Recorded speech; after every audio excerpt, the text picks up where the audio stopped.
बिस्मिल्लाहिर्रहमानिर्रहीम, अस्सलाम वालेकुम। प्रोग्राम ज़ेरे बहस में खुशामदीद। मैं हूं आपका मेज़बान ज़ौक अहमद। नाज़रीन, कोलों के बैल की तरह हमारी सियासत गोल गोल बस घूमी जा रही है। हम जिस बात पर हफ्ते का इख्तिताम करते हैं, अगले हफ्ते भी उसी बात पर इख्तिताम कर रहे होते हैं। हमें कोई नताइज किसी भी चीज़ के नज़र नहीं आ रहे। अब स्पीकर साहब अयाज सादिक साहब जब पाकिस्तान से बाहर गए तो वो मुज़ाकरात को पॉज का बटन दबा कर गए। अब वापस आए हैं तो उन्होंने रिज्यूम किया है दोबारा मुज़ाकरात। आज से ऐसा लग रहा है कि होंगे हुकूमत के, क्योंकि आज मुज़ाकराती टीम को मिलने की इजाज़त इमरान खान से दे दी गई है। और उन्होंने मुलाकात की। मुलाकात के बाद उन्होंने मीडिया से गुफ्तगू की। उन्होंने कहा कि हम जुडिशल कमीशन में मर्जी के जज का नहीं कह रहे, हम सिर्फ ये कह रहे हैं कि सीनियर तरीन जज हो। और मजीद मामलात के हवाले से भी गुफ्तगू की गई है। अली अमीन गंडापुर साहब की पहले मुलाकात हुई, 1-to-1 मुलाकात हुई उनकी, उसके बाद फिर मुज़ाकराती कमेटी की मुलाकात हुई है। अब देखना यह है कि अब ये तीसरे दौर के अंदर इन तमाम तर बातों का क्या हल निकलता है और कब ये तीसरी मीटिंग होने जा रही है। इसके साथ साथ पाकिस्तान के अंदर चीज़ों को बेहतर करने के लिए एक डिजिटल पाकिस्तान के हवाले से बिल भी पेश किया गया, इस पर काम भी जारी है, जो कि बहुत अच्छी बात है कि जब हम ये मैनुअल रिकॉर्ड से, मैनुअल इंदराज से बहुत से मसाइल पैदा होते हैं, इसमें बहुत से लूप होल हैं। बहुत से लोग ये एतराज़ करते हैं कि इन इंदराजों के अंदर सरकारी जो दफातर हैं वहाँ पर बहुत ताख़ीर भी हो जाती है, और कहीं ये एतराज़ भी किया जाता है कि वहाँ पर उनसे पैसे भी बटोरे जाते हैं। तो जब ये डिजिटल हो जाती हैं इस तरह की चीज़ें, तमाम चीज़ें, उसके अंदर फिर मामलात मुख्तलिफ हो जाते हैं, आसानी से हो जाते हैं। लेकिन अगर इंटरनेट की जो रफ्तार इस वक्त पाकिस्तान के अंदर है, उसी के साथ हम डिजिटल पाकिस्तान के अंदर 2025 में दाखिल हो रहे हैं, तो फिर तो शायद मसाइल हल ना हो। इसके हम कुछ वाक़यात देख भी चुके हैं कि जहाँ जहाँ चीज़ों को डिजिटल कर दिया गया है, वहाँ पर जब मामलात के इंदराज के लिए या किसी भी चीज़ के लिए जाया जाता है तो वहाँ पर कह दिया जाता है कि सिस्टम डाउन है, इंटरनेट स्पीड ठीक नहीं आ रही, आप कल आइएगा। तो ये मसाइल का हल कैसे मुमकिन होगा, इन दोनों चीज़ों पर आज हम प्रोग्राम के पहले हिस्से में बात करेंगे। पहले ज़रा बात कर लेते हैं पाकिस्तान के हवाले से।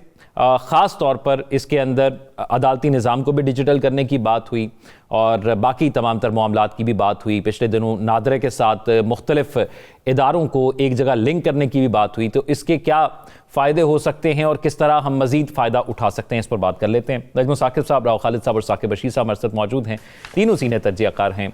मैं नजम साकिब साहब आपसे आगाज़ करूँ तो ये डिजिटल पाकिस्तान, ई गवर्नेंस के फ़वाइद क्या हैं? पहले तो ये देख लेते हैं ये ई गवर्नेंस बला क्या है, ये होती क्या है। क्योंकि मेरी इत्तला के मुताबिक इस्लामाबाद में हम मौजूद हैं और इसमें बहुत सारे जो लोग हैं, ख़ास तौर पे जो सरकारी अफसरान हैं, उनको सही तरह से ई गवर्नेंस का पता नहीं है। और अगर सरकारी अफसरों को नहीं पता, सीनियर अफसरों की बात कर रहा हूँ, तो उनका ये ख्याल है कि कंप्यूटराइज हो जाता है मामला और बस कि मसलन जो चीज़ें, या फिर वो कि यानी पेपरलेस करना है तो इसमें कागज़ नहीं होंगे, ईमेलें जाएंगी, ये वो वगैरह। ई गवर्नेंस ये नहीं है। ज़रा थोड़ी देर के लिए देख लेते हैं ई गवर्नेंस है क्या। मैंने अपने तौर पे इसकी तारीफ़ ढूंढी, इसको डिफ़ाइन करने की कोशिश की। तो चूँकि आपके देखने वाले जो हैं उनमें ज़्यादातर यानी लोग ऐसे हैं जो कि तालिब इल्म हैं या जिनको नहीं पता या जिनकी ज़बान, वो जो टेक्निकल ज़बान है वो नहीं समझते।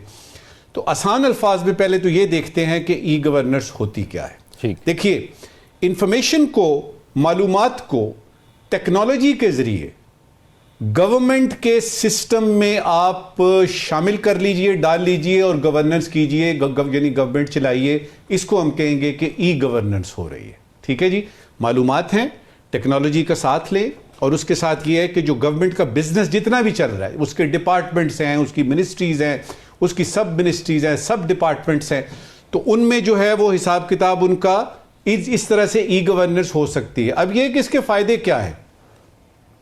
सबसे पहले फ़ायदा जो किताबों में लिखा है, या ये याद रहे कि मैं जो इस वक्त बता रहा हूं ना, ये किताबी बातें कर रहा हूं, फिर उसके बाद आपको बताऊंगा कि पाकिस्तान में क्या हो रहा है। ठीक है। किताब में ये लिखा है कि इससे एफिशिएंसी बढ़ती है, इससे आपकी मुआशी तरक्की में मदद मिलती है, आपको ट्रांसपेरेंसी मिलती है, आपको अकाउंटेबिलिटी इससे जो है वो आपकी बेहतर हो जाती है और आपको हिसाब किताब जो यानी गवर्नमेंट की गवर्नेंस के हैं वो अच्छे हो जाते हैं। किताब ये कहती है।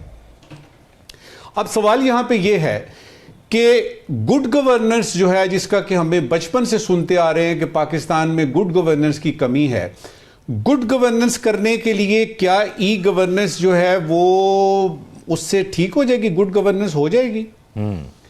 मैंने एक 20 ग्रेड के हाजिर सर्विस अफसर से को 2-3 दिन पहले की बात है, गप लगा रहे थे, तो मैंने उससे पूछा, मैंने कहा बरखुरदार ये बताइए ई गवर्नेंस के बारे में आपका क्या ख्याल है? तो उसने मुझे कुछ अपने आइडियाज दिए और उसने कहा जी इसका कोई फायदा नहीं है। मैंने कहा इसका क्यों फायदा नहीं है? कहते जी देखें, मेरे बॉस ने तो नहीं बदलना ना जी, बॉस तो मेरा वही रहेगा, हमारी अप्रोच देखिए, हमारी अप्रोच देखिए।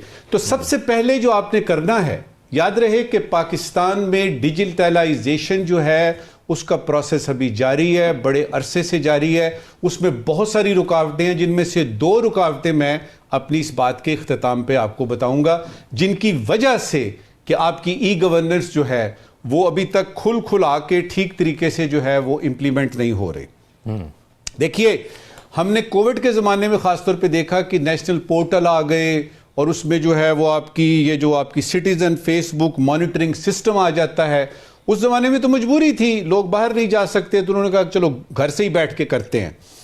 अब सुनने में आ रहा है कि अदलिया को भी डिजिटलाइज किया जा रहा है, सुप्रीम कोर्ट को और हाई कोर्ट के अलावा डिस्ट्रिक्ट कोर्ट्स को भी किया जा रहा है। उधर से हमें समझ आ रही है कि फेसलेस जो है आपकी यानी जो आपका कस्टम डिपार्टमेंट है, तो मुझे ख्याल आया, मैंने कहा कस्टम का तो फेस पहले भी नहीं था, तो अभी क्या मतलब, इसका मतलब क्या है?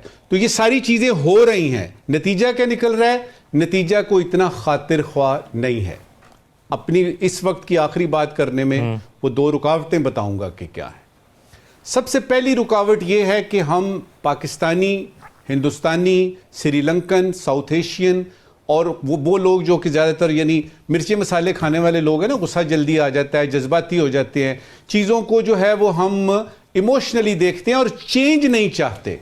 तो सबसे बड़ा ये यानी रुकावट ये है कि हम चेंज नहीं चाहते। हम चाहते हैं कि जिस तरह फाइलें आ रही हैं, जिस तरह फाइलें जा रही हैं, जो हिसाब किताब पहले था वो क्यों यार करें इसको हम।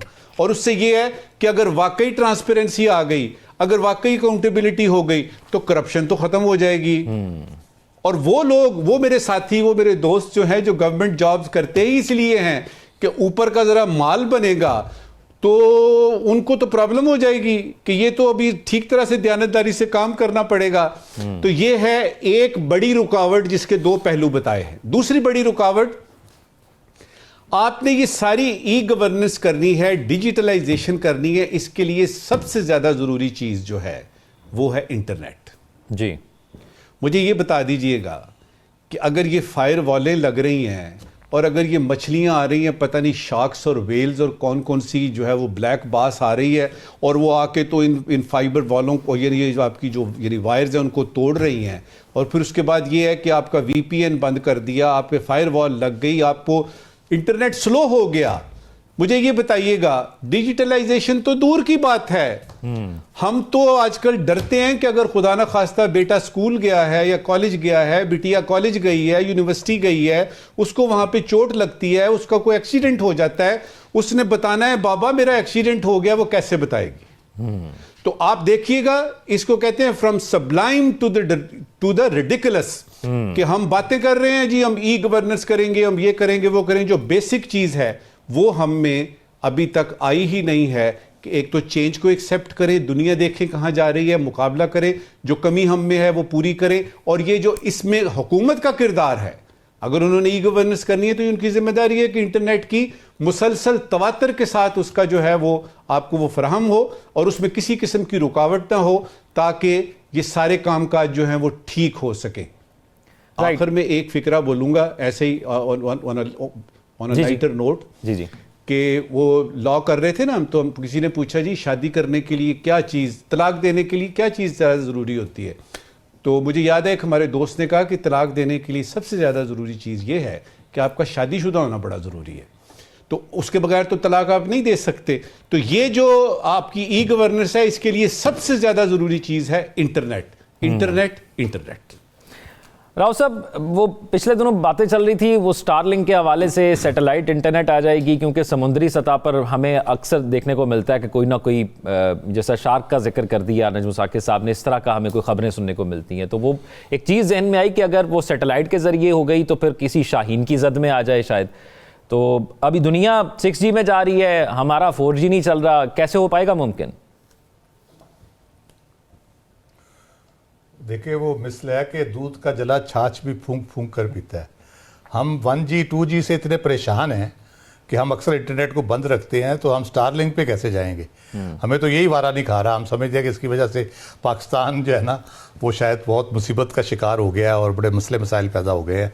ट्विटर हो, फेसबुक हो या यूट्यूब हो या कोई भी डिजिटल प्लेटफॉर्म हो, इंटरनेट की स्पीड हो, वो वारा ही नहीं खाती हमें। तो फिर आप देख लें, आपका गवर्नेंस करना और बाकी चीज़ें, जो आपकी अप्रोच जब इस तरह से होगी, इतनी ऑर्थोडॉक्स होगी, और उसकी वजह से हुआ ये है कि 2008 शायद एक साल था जिसमें हम थोड़ा सा बेहतर हुए थे।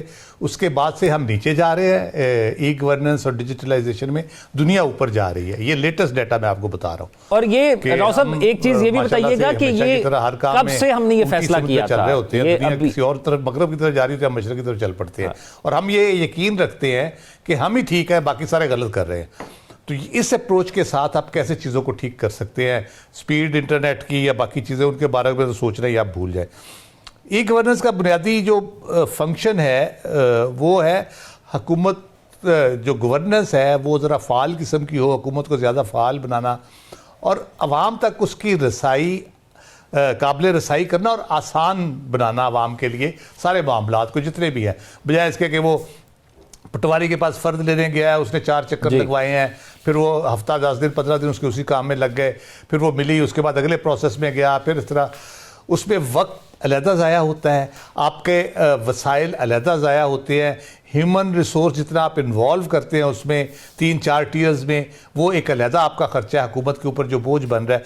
तो ये सारी जो बीच में से ह्यूमन एलिमेंट को माइनस करना और एफिशिएंट करना उसको, ताकि जो काम आपने 15 दिन में करना है, 5 मिनट वाला काम है आजकल जो 5 मिनट में हो सकता है, वो आप 15 दिन में क्यों करें? आप जाके नादरा की लाइन में लगें और सारा आप ऑनलाइन अप्लाई करें, अपना शनाख्ती कार्ड आपके घर पहुंच जाएगा।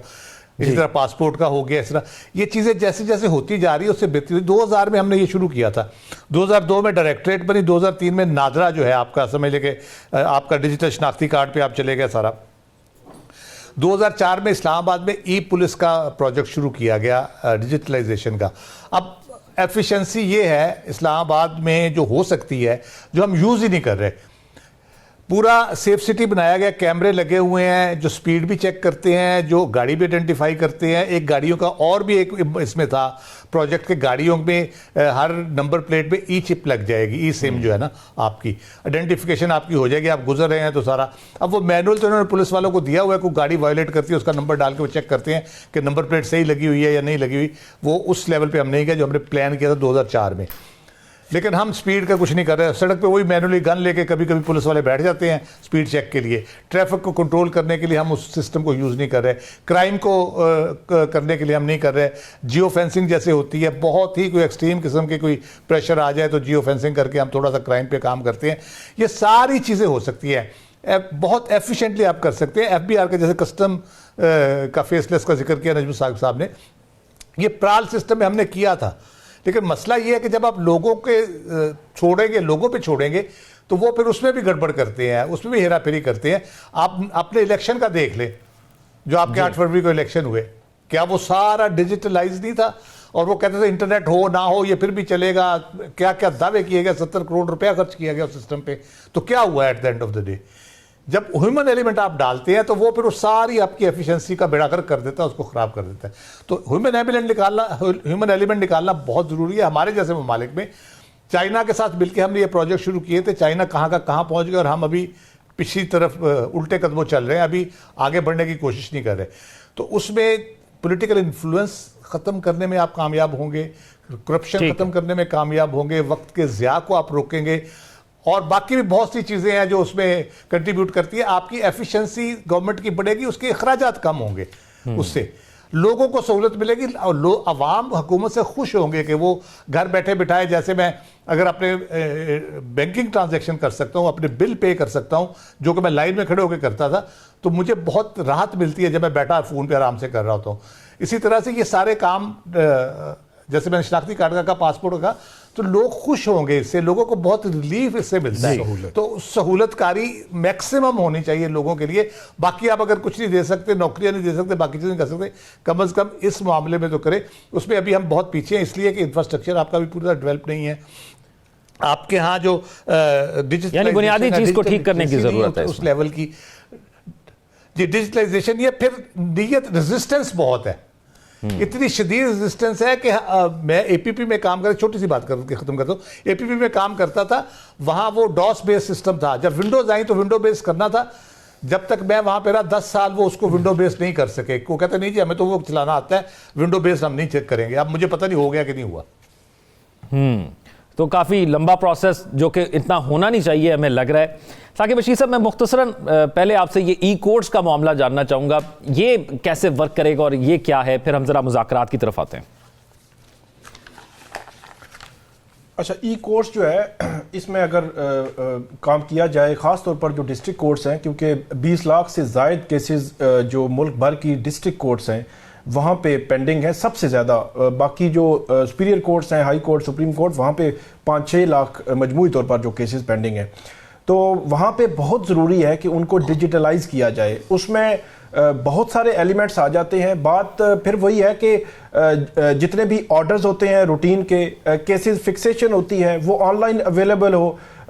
जो अगर काज लिस्ट कैंसिल हो रही है, जजमेंट आ रही है, अगर ऑथेंटिक कोई सोर्स से लेना है, वहाँ से अगर कोई जजमेंट जो है वो आप ले सकते हैं। फिर मुचलके होते हैं। फिर ऐसा सिस्टम है कि हमारी बड़ा अनफॉर्चुनेट है कि हमारी जुडिशरी में जो स्टाफ है, स्टाफ लेवल पे जो जुडिशरी का स्टाफ है, उस लेवल पे रिश्वत के जो है वो इस किस्म की शिकायत भी बाज़ औक़ात आती रहती हैं। तो वो अगर किसी की ज़मानत हो जाए, ज़मानत होने के बाद एक बड़ा प्रोसेस है, उस प्रोसेस को फुलफिल करने के लिए आपको हो सकता है दरमियान में 10 लोग हों, और 10 के 10 लोग ही कहीं ना कहीं वो कहते हैं जी हमें भी अकोमोडेट करें, हमें भी करें।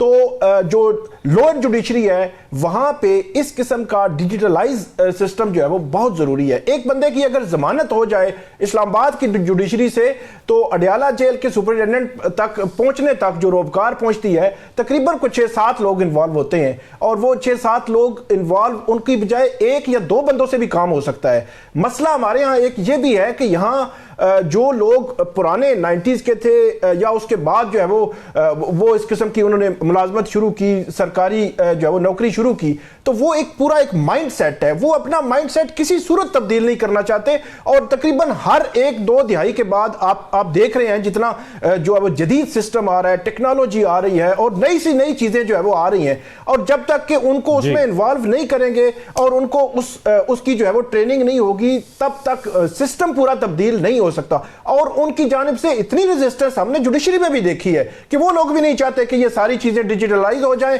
और उसमें कुछ जो है वो लॉयर भी कहीं ना कहीं आते हैं कि अगर डिजिटलाइज हो जाएं तो उनके काम पर भी फर्क पड़ता है। हालांकि डिजिटलाइज होंगे तो और भी कई रास्ते जो है वो निकलेंगे जिसके जरिए जो है उनका काम जो है वो बढ़ सकता है। और जो लोग वहां पे काम कर रहे हैं इस वक्त, जो लोअर जुडिशरी है, हाई कोर्ट्स हैं और सुप्रीम कोर्ट, वहां पे ऑनलाइन जो आपकी कोई भी स्टेटमेंट आपने कोर्ट में रिकॉर्ड करानी है तो ऑनलाइन अवेलेबिलिटी है। ये एक प्लस पॉइंट है। इसी तरह जो अगर कोई वकील जो है वो आर्गुमेंट्स देना चाहे हाई कोर्ट्स में और सुप्रीम कोर्ट में, वो भी किसी भी जगह बैठकर जो है वो दे सकता है। मुझे याद है कि आज से 3 साल पहले इस्लामाबाद हाई कोर्ट ने एक तजर्बाती बुनियादों पर यह चीज की थी कि एक जो जस्टिस बाबर सत्तार जो है उस वक्त वकील थे, वो अमेरिका या कनाडा में मौजूद थे, छुट्टियों पर थे, तो उन्होंने अपने क्लाइंट की तरफ से वहां से बैठकर वीडियो लिंक के जरिए आर्गू किया था और अपने केस जो है वो कोर्ट के सामने रखा था हाई कोर्ट में।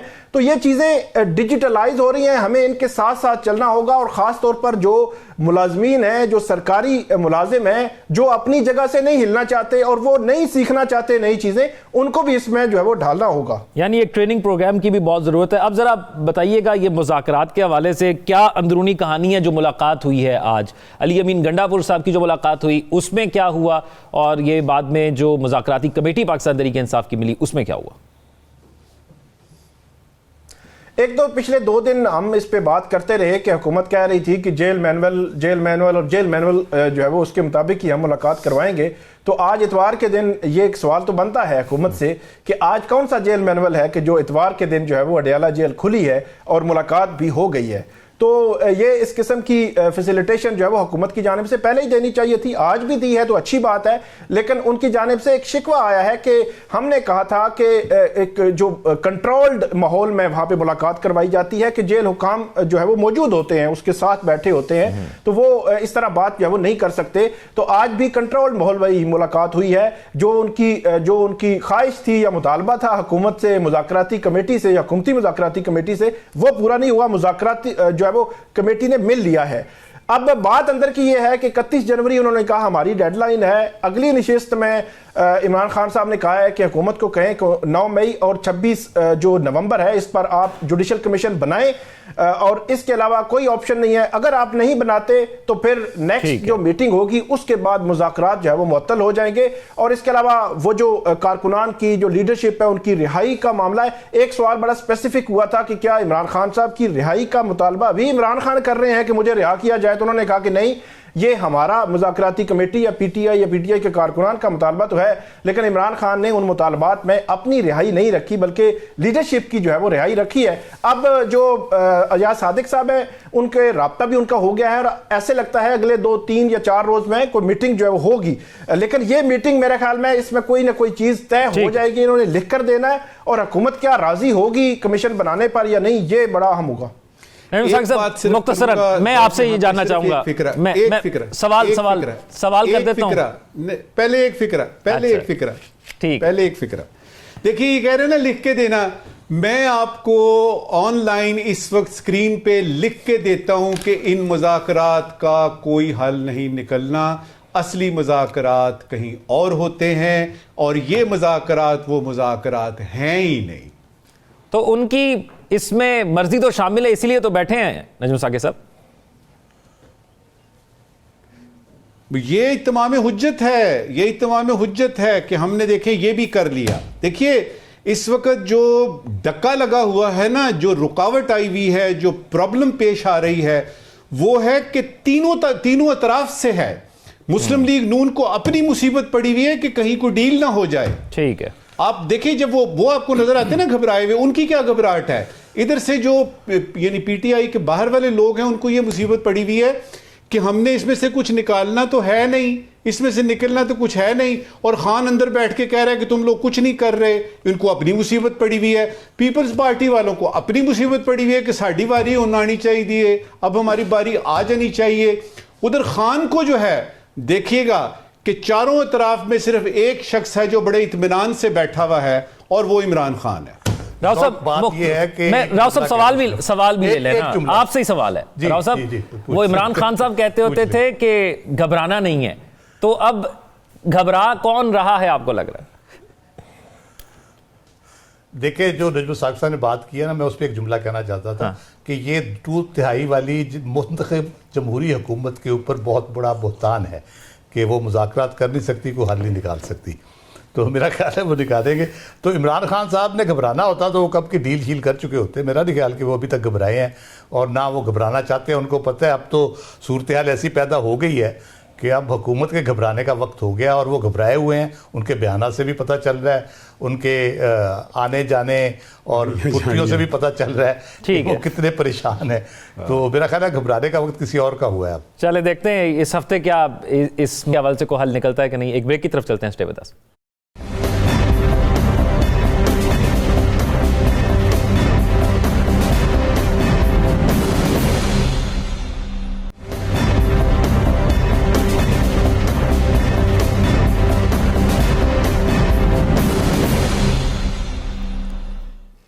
ब्रेक के बाद खुशामदीद नाज़रीन। मईशत पाकिस्तान की जो है वो उड़ान की तरफ बढ़ चुकी है और ये दावे हुकूमत कर रही है। अब अवाम सवाल ये पूछ रही है कि ये जो हुकूमती दावे हैं, ये इसके फ़वाइद अवाम को कब मिलेंगे, खुसूसी तौर पर जब एक तरफ वज़ीर आज़म साहब ये कहते हैं कि पाकिस्तान की मईशत दुरुस्त सिमत की तरफ जा रही है, तो दूसरी जानिब उधर ही वो एक और खबर भी सुनते या पढ़ते हैं कि पाकिस्तान की ये हुकूमत रिकॉर्ड कर्जे भी ले रही है। तो वहाँ पर फिर वो आवाम घबरा जाती है कि ये कर्जे हमने वापस करने हैं, अपने टैक्स से और सूद समेत वापस करने हैं। तो फिर आखिर ये दोनों चीज़ें पैरेलल कैसे चलेंगी? फिर बैरून मुल्क से 2024 में 3 अरब डॉलर की तस्सीलात ज़र पाकिस्तान आई हैं। एक आदादोशुमार हम देखते हैं कि लाखों लोग पाकिस्तान से बाहर जा रहे हैं, तो उसके अंदर ये चीज़ सामने आती है कि जो पाकिस्तान में अगर 10 रुपये पाकिस्तान में आने चाहिए थे, तो जिस तादाद के अंदर पाकिस्तान से लोग बाहर गए हैं उस तादाद में अब ये बढ़कर 18 हो जानी चाहिए। लेकिन अगर 12 और 13 इतनी भी तादाद आई है तो हुकूमत इस पर भी खुश है, बजाय कि वो 5-6 और भी कर सकती थी। तो क्या पाकिस्तान तहरीक-ए-इंसाफ ने जो कॉल दी थी उसका कोई असर पड़ा है मईशत की उस उड़ान पर? इस तमाम तो सूरत हाल पर बात करते हैं। राव साहब, ये मईशत की उड़ान हुकूमती दावे हैं, 386 अरब का शॉर्टफॉल भी हमारे सामने है, ये कैसे कवर होगा इस तमाम तर दावों और इन बुनियादों के ऊपर? बात यह है कि ये डूब रहे होते हैं, बीच में अचानक थोड़ा सा सर बाहर निकलता है तो एक नारा लगा के फिर डूबना शुरू कर देते हैं। तो इस किस्म की सूरत हाल है। हमें बड़ी खुशी होगी, मुझे ज़ाती तौर पे भी जाहिर है सब लोग खुश होंगे, हुकूमत माशी महाज पे कामयाबियाँ हासिल करे। उड़ान सिर्फ नहीं बल्कि 50,000 फुट की बुलंदी पे उड़ना चाहिए, 80,000 फुट की बुलंदी पे उड़ना चाहिए मईशत को, क्योंकि पाकिस्तान बहुत भरपूर वसाइल वाला मुल्क है। ह्यूमन रिसोर्स से लेके, एग्रीकल्चर से लेके और ओवरऑल जो स्किल्ड लेबर हमारे पास है, जो स्किल्ड यूथ है हमारे पास, यूथ बल्ज है, उसमें हमें तो बहुत वाकई हमें उड़ान भरनी चाहिए थी और उड़ना चाहिए था। हम क्यों नहीं उड़ पा रहे? तो उसके लिए तो जाहिर है कोई ना कोई तो कसूरवार उसका है, और उसकी बुनियादी वजह जो वर्ल्ड बैंक की रिपोर्ट है ताज़ा तरीन, उसमें मैं बता देता हूँ हुकूमत की जो उड़ान है उसके हवाले से उनका क्या ख्याल है। वो कहते हैं जी मुसलसल जो है ना चैलेंजिंग है और मुश्किलात का शिकार रहेगी हुकूमत। माशी गिरावट का शदीद ख़तरा है और सियासी अदम इस्तेहकाम is one of the contributing factors. Political instability, वफाक और सूबाई हुकूमतों के दरमियान हम मंगी ना होना, KP ख़ास तौर पे एक दूसरे के वो कह रहे हैं कि उल्ट सिमत में चल रहे हैं। और फिर जियो पोलिटिकल सिचुएशन जो है जिसमें गज़ा की वार है, यूक्रेन की है, एनर्जी हमारे एनर्जी सेक्टर का जिक्र भी उन्होंने किया, लेकिन एनर्जी क्राइसिस भी आ सकता है, पेट्रोलियम प्राइसेस की वजह से भी हो सकता है। उन्होंने कहा कि इससे बचने के लिए जो स्ट्रक्चरल रिफॉर्म्स हैं, IMF की जो शराइत हैं, उसके साथ ऑन ट्रैक रहना, उसके मुताबिक चलना इंतहाई ज़रूरी है। अगर आप उसके मुताबिक नहीं चलते तो आप बहुत जल्दी यानी मुआशी गिरावट का लफ्ज़ उन्होंने यूज़ किया है और रैपिड का यूज़ किया। उन्होंने कहा तेज़ी से आप नीचे आएंगे अगर इन सारी चीज़ों से आप निकलते हैं। ADB की रिपोर्ट है, ADB कहती है कि जी आपकी जो खित्ते में सबसे कम है आपकी जो GDP है 2024 में जो आप प्रोजेक्ट कर रहे हैं, और 2025 में वो 0.4% ऊपर, 2004 है तो 2008 हो जाएगी। ठीक है। अफरात ज़र की शरह पे थोड़ा सा एक मुस्बत है कि 23.5 2024 में रही है और आगे 2025 में इम्कान है कि एंड तक 15% तक आ सकती है। लेकिन क्या 15% पे आने का मतलब ये है कि जो प्राइसेस चीज़ों की बड़ी है क्या वो भी नीचे आएंगी? अगर इन्फ्लेशन कम होती है तो उनको भी नीचे आना चाहिए। तो अगर वो नीचे नहीं आती तो उसका कोई इतना बड़ा इम्पैक्ट उस तरह से नहीं होगा। अब बुनियादी सवाल इसमें यह है कि हम अगर उड़ान भी भर रहे हैं, हमारी चीज़ें मैक्रो इकनॉमिक स्टेबिलिटी की बात हम करते हैं, अगर बेहतर हो रही है तो पिछले 2-4-6 महीनों में 26 लाख लोग पॉवर्टी की सतह से नीचे कैसे चले गए?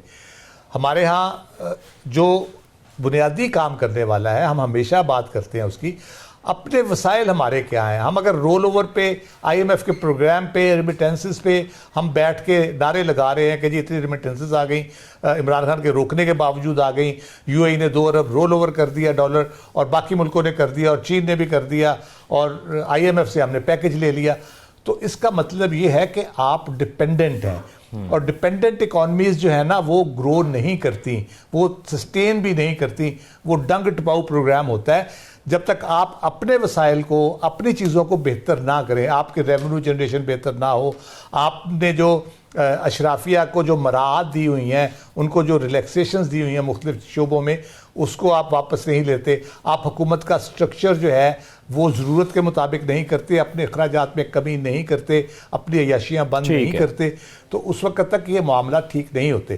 तो ये डंग टपाओ के साथ अगर आप उड़ना चाहते हैं तो उड़ लें भाई, फिर अचानक आप गिरेंगे, उस लैंड नहीं करेंगे, फिर सीधा गिरेंगे और वो कहते मन का टूट गया, फिर बाद में वो अक्की पहलवान की तरह आप कहेंगे कि मेरा मुंडा ले गया, आपको पता चला, तो वो फिर इस तरह की सूरत हाल हो जाती है, यानी क्रैश लैंडिंग हो जाएगी। नजमुल साकिब साहब, अवाम भी क्या इस उड़ान के साथ ये जो दावे किए जा रहे हैं वो अवाम भी भर रही है कि अवाम सिर्फ नीचे खड़ी होकर देख रही है उड़ान भरते हुए हुकूमत को? देखिए, अवाम को अगर आप दो हिस्सों में तकसीम करें ना, तो उस पर पता लगेगा कि एक अवाम वो है जो कि बेनज़ीर इनकम सपोर्ट प्रोग्राम के लिए हर 15 दिन बाद वो खातून जो है वो एक शहर से दूसरे शहर जाती है, लाइन में खड़ी होती है और उसको 5,000 या 6,000 रुपये मिलते हैं, जिसमें से 1,500-2 हज़ार रुपये जो है उसको वहीं कहीं देने पड़ते हैं, और वो 4,000 में किराया शराया निकाल के तो घर आती है और उसका हिसाब किताब चलता है। एक अवाम ये है। एक अवाम वो है कि अगर आप रिपोर्ट अभी पीछे देखें ना तो आपको पता लगेगा कि गाड़ियां जो हैं, ये जो कार्स और ये सारे जो व्हीकल्स हैं, इनकी प्रोडक्शन भी बढ़ गई है और इनकी सेल में भी इजाफा हुआ है। ये वो दूसरी अवाम है, ये भी पाकिस्तानी है। आप इस्लामाबाद में, लाहौर में, कराची में किसी जगह पे किसी रेस्टोरेंट में रात के वक्त जाएं, दोपहर के खाने के वक्त जाएं, आपको भरे मिलेंगे। बिल्कुल ऐसे ही है। ये भी अवाम है। अब आपने देखना यह है कि तादाद में ज्यादा कौन है। तो मैं आपको यह बताऊं कि तादाद में वो लोग ज्यादा हैं, तकरीबन 80-85% से ज्यादा लोग, जो 10-10 रुपए के नोट भी सीधे सीधे करके अपनी जेब में रखते हैं। और जब हम किसी मुल्क की बात करते हैं तो हम उन लोगों की पहले बात करते हैं, गरीब लोगों की। और वर्ल्ड बैंक ये कह रहा है कि जी आपकी जो गुर्बत की लकीर है 2024 में, उसमें तकरीबन 2.7 मिलियन लोग आ गए हैं। 27 लाख के करीब लोग गुर्बत की लकीर से नीचे गए हैं। अब यहां पे आपने जो अवाम का पूछा है ना, मैं किसके साथ हूं? मैं उस अवाम के साथ हूं जिनका ये मुल्क है, जिनका ये हक है कि वो पूछें कि हमने आपको वोट दिया, हम इस मुल्क के शहरी हैं। बाकी जो आपकी दूसरी अवाम है उनका तो मसला ही नहीं है। और इसीलिए जब हुक्मरान आते हैं किसी भी मुल्क में, पाकिस्तान की बात नहीं कर रहा, किसी भी मुल्क में आते हैं हुक्मरान, तो सबसे पहले ये देखा जाता है उनको लेके कौन आया है। डोनाल्ड ट्रंप को देख लीजिए, वो इलॉन मस्क को सुनेगा या उस गरीब आदमी को, अमेरिकी आदमी को सुनेगा जो कि फुटपाथ पे सोता है और उसके पास कंबल भी नहीं है, वो भी अमेरिकी है, वो भी गोरा है। किसकी सुनेगा? वो इलॉन मस्क की सुनेगा। लिहाजा जब हम आप इकोनॉमी की बात करते हैं, अवाम की बात करते हैं, तो अवाम तो पिसे हुए हैं। फटाफट आपको बताता हूं, आप सिर्फ ये 2-3 सवाल पूछ लीजिए। क्या आप कहते हैं जी IMF का ये जो आपने करना था, ये जो $7 बिलियन का, इसमें अपने PIE की निजकारी करनी थी, कर ली है? आपने कहा जी एक्सपोर्ट्स बढ़ाएंगे, बढ़ा ली है। आपने कहा जी टैक्स नेट बढ़ाना है, बढ़ाया है। अमीरों से टैक्स लिया है, ताजरों से टैक्स लिया है। आप कहते थे सब्सिडीज बंद करेंगे, कर ली है। मुझे एक बात बता दीजिए जो कि अमीरों को हिट करती है और वो इसमें की हो, तो वो बात फिर वही आ जाती है कि आप किस अवाम की बात कर रहे हैं। आखिरी बात इस वक्त देखिए, सबको पता है कि मईशत बहाल करना जरूरी है। ये तो हुकूमत आई ही इस बेसिस पे थी, नंबर 1 एजेंडा आइटम था। सबको पता है कि मईशत बहाल किए बगैर बर्जी खाना नहीं चलेगा, तनख्वाहें नहीं होंगी। मसला यहां नहीं है कि पता नहीं है, पता है, लेकिन दयानतदारी के साथ उन मसाइल का हल करना हम नहीं चाहते। और असली कील जो अटकी हुई है ना, वो इस माइंड सेट पे है कि ये 2-3 साल हैं, गुजारते हैं, आगे देखी जाएगी। साकिब बशीर साहब, हुकूमत ने एक और महाज सर कर लिया। वो इमरान खान साहब ने जो कहा था तरसीलात ज़र के हवाले से, हुकूमत तो उसमें कामयाब हो गई, बाहर बैठे लोगों को कायल करने में कामयाब हो गई कि पाकिस्तान पैसे भेजें। फिर PTI का दौर, PDM का दौर, अब एक इत्तेहादी हुकूमत। नाजुक दौर नहीं ख़त्म हो रहा?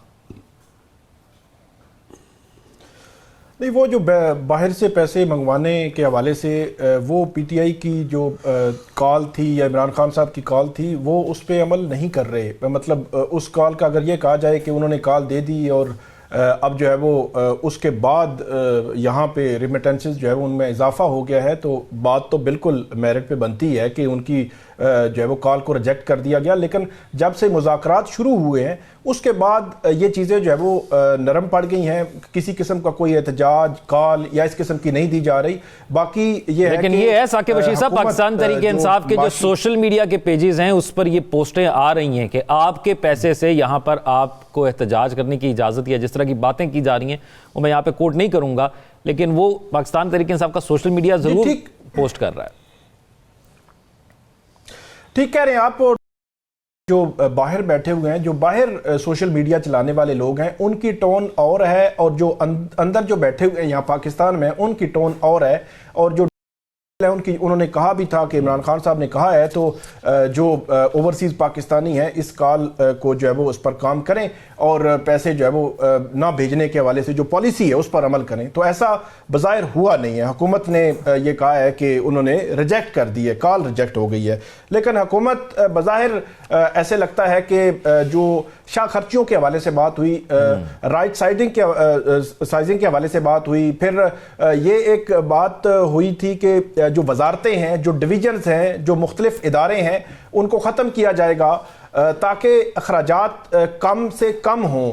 वो जो हमने ई गवर्नेंस की बात की थी पहले सेगमेंट में, ये जो बहुत से ऐसे इदारे हैं जिन इदारों को, डिवीजन्स को फौरी ख़त्म करना ज़रूरी है। हुकूमत की जानिब से कहा गया है कि 1.5 लाख कोई नौकरियां भी वो ख़त्म कर रहे हैं, और उसमें वो असामियां ख़त्म कर रहे हैं, नौकरियां नहीं असामियां जो खाली पड़ी हुई हैं, शायद उसमें 50-60 हज़ार या कुछ लोग जो है वो अब दोबारा से नहीं लाए जाएंगे। और जो पेंशन के हवाले से इस्लाहात वाला मामला है वो भी कर रहे हैं। लेकिन ये जो नजकारी वाला फैक्टर है, नजकारी अभी तक जो है वो हुकूमत कराने में नाकाम रही है। बैरूनी सरमायाकारी आनी थी, वो सरमायाकारी के हवाले से दावे तो बहुत हुए, लेकिन सरमायाकारी उस तरह आई नहीं है। इसी तरह जो डिवीजन्स या जो इदारे बंद होने थे, इनके हवाले से भी फिर मिनिस्ट्रीज भी हैं, कुछ ऐसी मिनिस्ट्रीज भी हैं जो सूबों के पास जो है वो उनकी जानी चाहिए। ये हेल्थ की मिनिस्ट्री है, वजारत तालीम है, ये सूबाई प्रोजेक्ट्स हैं। इन जो है वो इनको आप मर्ज कर सकते हैं जो मरकज लेवल पे बनी हुई हैं। इसी तरह फूड की मिनिस्ट्री है, या कुछ और भी ऐसे मिनिस्ट्रीज हैं जो सूबाई जो है वो 18वीं तरमीम के बाद सूबों के पास जानी होती हैं। तो मरकज में उनको अगर आपने कोई डिवीजन रखना है, कोई इदारा रखना है, तो उसको किसी में मर्ज कर सकते हैं। उसका ज्यादा तो फायदा नहीं होगा बहुत ज्यादा बड़े बड़े पैमाने पर, लेकिन होता यह है कि उनके जो हेड्स हैं वो खत्म हो जाते हैं, वो किसी के मातहत आ जाते हैं, तो कम से कम उसमें इखराजात में जो है वो कमी आ सकती है। तो हुकूमत कर तो रही है। अब जो टैक्स के हवाले से इस्लाहात हैं, अभी तक जो रेवेन्यू का शार्टफॉल है उसके हवाले से पिछले हफ्ते में 2 मीटिंग की है वज़ीर आज़म शहबाज शरीफ ने, वो कोशिश कर रहे हैं। फिर उन्होंने साथ ही जो FBR के हुकाम है उनको कहा है कि आप हाई कोर्ट्स में या सुप्रीम कोर्ट में जो केसेस जो पेंडिंग हैं टैक्स के, और हुकूमत ये तवक्को लगाई बैठी है कि तकरीबन 100 अरब रुपया हमें जो है वो, अगर वो केसेस निमट जाएं सुपीरियर कोर्ट से, 100 अरब रुपया हमें मिल सकता है। तो वहां पे जब हम देखते हैं अदालतों में जाकर कि क्या वजह है, क्या इसमें हर्डल सिर्फ अदालतें ही हैं, तो ऐसा बिल्कुल भी नहीं है कि सिर्फ अदालतें ही हर्डल्स हैं। कुछ ऐसी केसेस हैं जिनमें स्टे जो है वो लंबे पड़े होते हैं, लेकिन कुछ ऐसे केसेस हैं जहां पे FBR उस तरह उसकी जो है वो पैरवी नहीं कर रहा, उन केसेस को आगे चला नहीं रहा, और वो चाहें तो अर्जेंसी में अर्जेंट जो वो केसेस लगवा कर उनके फैसले भी करवा सकते हैं। और कुछ केसेस ऐसे भी होते हैं जिनमें FBR के लेवल पर वो केसेस इतने मजबूत नहीं होते, इसीलिए अदालतों के फैसले इनके खिलाफ जो है वो आ जाते हैं। लेकिन हुकूमत जो है वो उनसे भी तवक्को लगाए बैठी है। ये तमाम फैक्टर्स मिलकर मईशत की उड़ान को तकवीयत बख्शेंगे, यही इस चीज़ से अंदाजा होता है। एक ब्रेक की तरफ चलते हैं, स्टे विद अस।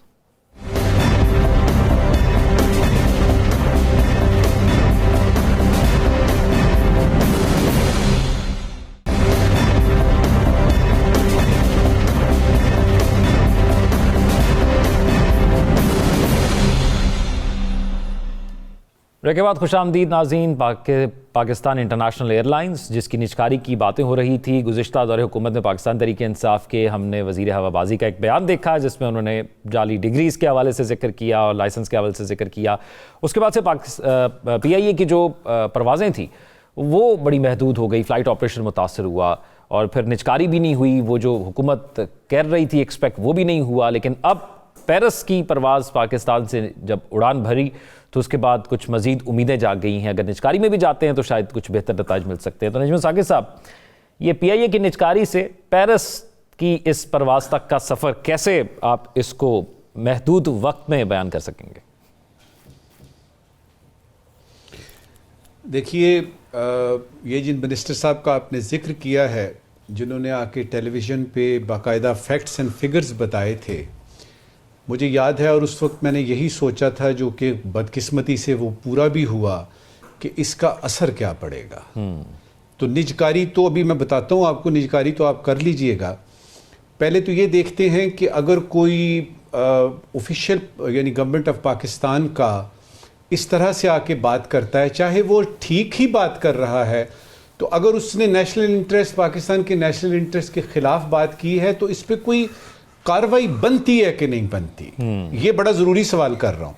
अब आइए आगे, निजकारी की जहाँ तक बात है, आपने पेरिस के जहाज़ का बोला, जो कि 4 साल की पाबंदी रही और पता नहीं कितने अरबों रुपए का नुकसान हुआ। और वो जो आपके पाकिस्तानी हैं जो कि यूरोप में रिहाइश पजीर हैं, जिनको डायरेक्ट फ़्लाइटें मिलती थीं, उनको कितना नुकसान हुआ ज़हनी और इमोशनल वगैरह वगैरह, ये बात की बात है।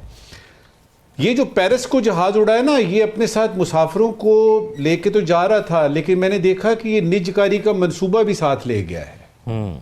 किधर गया वो निजकारी का मंसूबा? आपने पता लगा जी, पता नहीं ब्लू वर्ल्ड सिटी है, उसने को कोड़ियों के दाम यानी इसको खरीदने की बात की है। फिर पता लगा जी कि नहीं, एक हमारा सूबा जो है वो इतना अमीर है, उसके पास इतने पैसे हैं कि उसने कहा जी कि गाली कोई नहीं, सानू दो, असी खरीदने या पूरा PIA। उसके बाद एक दूसरे सूबे से भी हल्की फुल्की सी आवाज़ आई कि अगर कोई इंज दी गल हो रही है तो साडा भी नाम विच पाओ, टोकन सानू भी दो। अब बात यह है कि ये हम मजाक कर रहे हैं अपनी यानी वो जो पाकिस्तान की इकोनॉमी है उसके साथ। हम ये मजाक के तौर पे कह देते हैं कि निजकारी होगी, हम ये मजाक के तौर पे कह देते हैं कि यानी वो जो $7 बिलियन मिले हैं आपको, जो कर्जा मिला है, उसकी एक शिक ये है कि आपने निजकारी करनी है PIA की। हम करके क्यों नहीं बताते? और आपको इससे पहले कि आगे चलूं, ये बता दूं कि इस महीने के एंड में जो IMF का हम सुन रहे हैं ना कि वो वफ्द आना है, उसमें ये सवाल होगा कि आपने क्यों नहीं की, और जवाब बताता हूं आपको। जी जी। जवाब ये होगा, देखिए जी हमने तो कोशिश की, वो एक फलाना फलाना ये वो। अच्छा, 3 चीजें इसमें रुकावट है निजकारी में PIA की। नंबर 1 है कि PIA के मुलाजमीन का क्या होगा, क्योंकि जो लेगा इसको वो तो काम वाले बंदे रखेगा।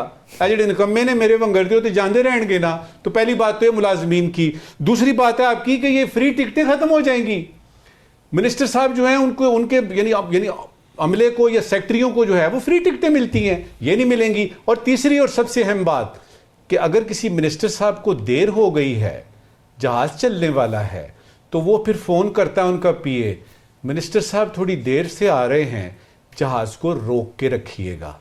तो इन बिल्ट हैं ये सारी चीजें। अब PIA अगर आपने कर दिया, यानी इसकी हो गई प्राइवेटाइजेशन, तो जहाज रुकेगा आपके कहने से। तो ये हम खुद नहीं चाहते, वरना ये पाकिस्तान स्टील मिल क्या और वापडा क्या और फलाना क्या, और ये सारे जो SOEs हैं, स्टेट ओन्ड एंटरप्राइजेज हैं, इनसे जान छुड़ाएं, क्योंकि इनको चलाने के लिए जो खसारे में आप जा रहे हैं वो पैसे देने पड़ते हैं। ये ज्यादती है। राव साहब, रवां साल कौमी एयरलाइन के बेड़े में 8 नए 777 तैयारे शामिल किए जाएंगे। चीफ एग्जीक्यूटिव ऑफिसर ये कह रहे हैं कौमी एयरलाइन के, तो बड़ी खुशाइन खबरें ये तो। बस सब खुश हो, बयान सुन सुन के खुश होते रहते हैं, कैसे कैसे बयान नहीं दिए गए। आप देखें, दुनिया की नंबर 1 एयरलाइन जो है, और जिसने दुनिया की बहुत सी नंबर 1 एयरलाइंस बनाई, मदद की उसको बनाने में, एमिरेट एयरलाइंस समेत, खुद उसका क्या ज़ीरो करके रख दिया हमने उसको। मैं पहले भी हमने डिजिटलाइजेशन के, दुनिया दूसरी तरफ जाती है, हम उल्टी तरफ चलते हैं, और फिर हम यकीन रखते हैं कि हम बिल्कुल सही जा रहे हैं, दुनिया गलत शायद चल रही है। मसला ये है कि जो पेरिस की फ़्लाइट पे हम इतना खुश हो रहे हैं, छलांगे लगा रहे हैं, ये बंद क्यों हुई थी? और अगर बंद हुई थी तो क्या किसी को जिम्मेदार ठहराया गया, किसी को सज़ा दी गई? ये पायलटों के बयान की वजह से नहीं हुई थी, ये पहले भी हो चुकी है। यूरोप की फ़्लाइट्स बंद, इंग्लैंड की आपकी बंद है, उसमें आपकी जो EATA रूल्स के मुताबिक जो आपने करनी होती है, यानी ऐसे लोग जो जाली वीज़ों पे सवार होकर चले जाते हैं और जो पाबंदियां होती हैं कि जहाज़ के अंदर आपने सिगरेट नहीं पीने, वो जैसे ही लैंड करते हैं वो चेक करते हैं। जब आपके पायलट भी स्मोकिंग कर रहे हों बैठ के अंदर, तो वो उस वक्त आपको फ़ाइन होता है, फिर वो वार्न करते हैं, फिर आपके तैयारों की मेंटेनेंस का लेवल देखते हैं। ये सारी चीज़ें देखने के बाद आपको करते हैं। एक दफ़ा नहीं, आप कई दफ़ा बंद हो चुके हैं। बात यह है कि अभी भी क्या सीखा हमने, आपको पता है इस फ्लाइट से एक फ्लाइट से 11 करोड़ रुपए की कह लें कि ये इकोनॉमिक एक्टिविटी हुई है, और इसके बावजूद हुई है कि उसके बिजनेस क्लास की 40% सीटों पे खुद पीआईए के अफसरों ने ट्रैवल किया है इस खुशी में कि जी हम फ्रांस जा रहे हैं, और जाहिर उनके रहने वहने का भी वहाँ इंतजाम हुआ होगा, अखराजात हुए होंगे। तो ये हमारी अप्रोच है। हम निजकारी के बारे में सोच रहे हैं ना, हमारी नीयत है ना हम चाहते हैं, सिर्फ ड्रामा लगाए रखेंगे, करेंगे कोई नहीं। साकिब बशीर साहब, पेरिस के बाद अब अगली नजर कहां की उड़ान की होगी? अभी तो वो जो बात नजकारी की हो रही है, पीआईए की नजकारी भी करनी है हुकूमत ने, एक कोशिश की है उन्होंने और वो कामयाब नहीं हो सकी। अब मामला ये है कि ये पेरिस तो पहुंच गए, लेकिन पेरिस एक तो पहुंचने के हवाले से जिस तरह डिस्ट्रीब्यूट की गई चीज़ें, जो नशिस्तें हैं वहाँ पे, सीटें जो है वहाँ पे जो पीआईए के अफसरान थे। दूसरी और इम्पॉर्टेंट बात यह है कि ये क्यों बंद हुई थी, उसके हवाले से जो उस वक़्त खामियां थी या जो जिम्मेदार थे, उन तमाम जिम्मेदारों के खिलाफ क्या कार्रवाइयाँ हुई? कोई कार्रवाइयाँ भी नहीं हुई। उस वक़्त के जो गुलाम सरवर खान साहब थे, बेशक उनकी वजह से, उनकी स्टेटमेंट की वजह से ना हुआ, ये सेफ्टी मेजर्स उस तरह नहीं लिए जा रहे थे और यूरोपीय ममालिक ने ये पाबंदी जो है वो लगाई थी, तो वो बहुत सारे फैक्टर्स थे। लेकिन वो सारे पॉलिटिकल फैक्टर्स हों या पीआईए में बैठे हुए लोग हों, कहीं किसी को जिम्मेदार ठहरा कर उनके खिलाफ कार्रवाई नहीं हुई। बस ये खुशी है कि ठीक है जी, हम हमारी जो है वो परवाज बहाल हो गई है, और अब अगली देखें कि कब जो है वो कम से कम हमें ये तैयारी करनी चाहिए कि आइंदा आने वाले दिनों में कोई ऐसी पाबंदियां जो है वो ना लगें। ठीक है नईम साकिब साहब, आज के सवाल जी शुक्रिया ज़ौक। एक ज़रूरी सवाल है और एक गैर ज़रूरी सवाल है। पहले ज़रूरी सवाल, वज़ीर आला मोहतरमा मरियम नवाज साहिबा ने फरमाया है कि कौम तरक्की की राह में रुकावट बनने वाले दुश्मनों को बर्दाश्त नहीं करेगी। तरक्की की राह में रुकावट बनने वाले दुश्मनों को बर्दाश्त नहीं करेगी। ज़रूरी सवाल यह कि तरक्की में रुकावट दुश्मनों को आज तक बर्दाश्त क्यों किया गया है जो अब नहीं करेंगे, और सबसे ज़्यादा ज़रूरी चीज़ है कि वो दोस्त जो तरक्की की राह में रुकावट हैं उनको हम अभी तक बर्दाश्त क्यों कर रहे हैं। आज का गैर जरूरी सवाल, केपी में गैस चोरी, खबर मिली है कि केपी में गैस चोरी 8 अरब से कम होकर 3 अरब रह गई, यानी चोरी में कमी आई है। 8 अरब से अब 3 अरब की चोरी है। गैर जरूरी सवाल यह है कि बाकी के 3 अरब के चोरों को माफ कर दिया गया है या इस सिलसिले में भी कोई मुज़ाकरात हो रहे हैं। राइट, हमारे नाज़रीन सोशल मीडिया पर अपने फीडबैक से आगाह करेंगे। अपना अल्लाह हाफ़िज़।